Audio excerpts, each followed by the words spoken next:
السلام علیکم ورحمۃ اللہ تعالیٰ وبرکاتہ۔ اب تمام سامعین اکرام، ناظرین اکرام، میرے چینل سے پچھلے ویڈیو میں ہم نے جانا کہ عید کے ایک دن پہلے، جسے عرفہ کا دن کہا جاتا ہے، اس دن روزہ رکھنے کا ثواب اللہ تبارک و تعالیٰ کتنا دیتا ہے، اس پر ہم نے ویڈیو کو سن لیا، ان باتوں کو ہم نے جان لیا۔ آج ہم جانتے ہیں کہ عید کی نماز کا طریقہ، کیونکہ کل کا دن جو ہوگا ہمارے لیے عید الاضحیٰ کا دن ہوگا انڈیا میں، تو عید کی نماز کا طریقہ اس ویڈیو میں آج ہم جانیں گے۔ تو سب سے پہلے نیت کس طرح کرے عید الاضحیٰ کی؟ نیت کی میں نے 2 رکعت نماز واجب عید الاضحیٰ کی 6 تکبیروں کے ساتھ واسطے اللہ تعالیٰ کے لیے منہ میرا کعبۃ اللہ شریف کی طرف،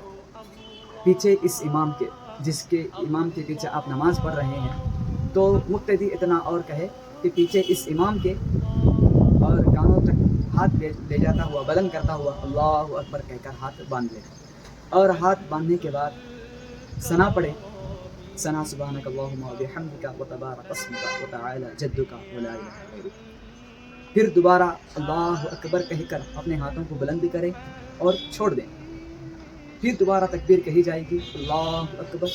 پھر دوبارہ ہاتھوں کو چھوڑ دیں۔ تو اس طریقے سے پہلی تکبیر ہماری ثنا کی ہوئی، پہلی تکبیر میں ہمیں ہاتھوں کو باندھنا ہے، پھر اس کے بعد 3 تکبیریں لگاتار کہی جائیں گی پیچھے پیچھے، تو ان تکبیروں میں صرف اپنے ہاتھوں کو بلند کر کے اپنے کانوں تک لے کے جانا ہے اور ہاتھوں کو چھوڑ دینا ہے۔ اور چوتھی تکبیر، پہلی تکبیر جو ثنا کی تھی، اگر اس تکبیر کو ملایا جائے تو چوتھی تکبیر جو ہماری ہوگی، تو اس وقت اللہ اکبر کہہ کر اپنے ہاتھوں کو ناف کے نیچے باندھ لیں۔ پھر امام صاحب جو ہوں گے وہ سورہ فاتحہ شریف پڑھیں گے، پھر دوبارہ کوئی ضمی سورہ ادا پڑھیں گے، پھر ضمی سورہ ادا ہونے کے بعد پھر رکوع، پھر سجدہ، پھر دوبارہ قیام۔ اب پھر دوبارہ جب قیام کے لیے دوسری رکعت کے لیے ہم کھڑے ہوتے ہیں، کھڑے ہونے کے بعد پھر امام صاحب تعوذ و تسمیہ کے ساتھ پھر دوبارہ سورہ فاتحہ،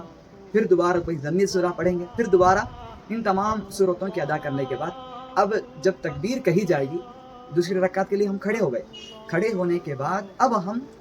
امام صاحب کے سورہ فاتحہ اور سورہ فاتحہ کے بعد کوئی ضمی سورہ پڑھنے کے بعد اب جب تکبیر کہی جائے گی، تو اس وقت ہمیں ڈائریکٹ رکوع میں جانا نہیں ہے، بلکہ ہمیں اپنے کانوں کو، ہاتھوں کو اپنے کانوں تک لے جا کر کے 3 دفعہ سے چھوڑ دینا۔ جس طریقے سے ہم نے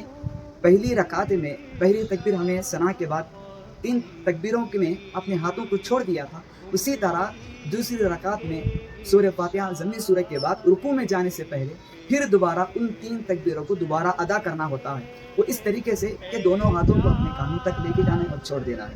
3 تکبیر اسی طرح سے اللہ اکبر، اللہ اکبر،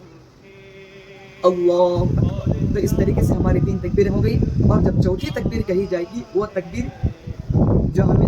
6 تکبیروں کے ساتھ ہم کہتے ہیں، وہ تکبیر میں شامل نہیں ہوگی۔ اب رکوع کی طرف تکبیر ہوگی، وہ جسے تکبیرات انتقالات کہتے ہیں، تو وہ رکوع کی تکبیر جب چوتھی تکبیر کہی جائے گی اللہ اکبر، تو اس وقت ہمیں رکوع میں چلے جانا ہے، اور رکوع میں جانے کے بعد پھر وہی تسبیحات، پھر دوبارہ قیام، پھر سجدہ، پھر اسی طریقے سے اپنی نماز کو ختم کرنا ہے۔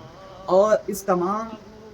طریقہ کار میں ایک بات کا ضرور خیال رکھیں، جب بھی ہم اپنے ہاتھوں کو بلند کرتے ہیں، کانوں تک لے کے جاتے ہیں، تو ایسی صورت میں نہ اپنے چہرے کو آسمان کی طرف کرنا ہے، نہ اپنے چہرے کو زمین کی طرف کرنا ہے، بس نگاہیں زمین کی طرف ہوں، اور ہماری نماز مکمل اور صحیح طریقے سے، جس طریقے سے ایک معمولی نماز ظہر کی، عصر کی، فجر کی ادا کرتے ہیں، اسی طریقے سے ادا کرنا ہے۔ اور آخری بات، میں نے شروع میں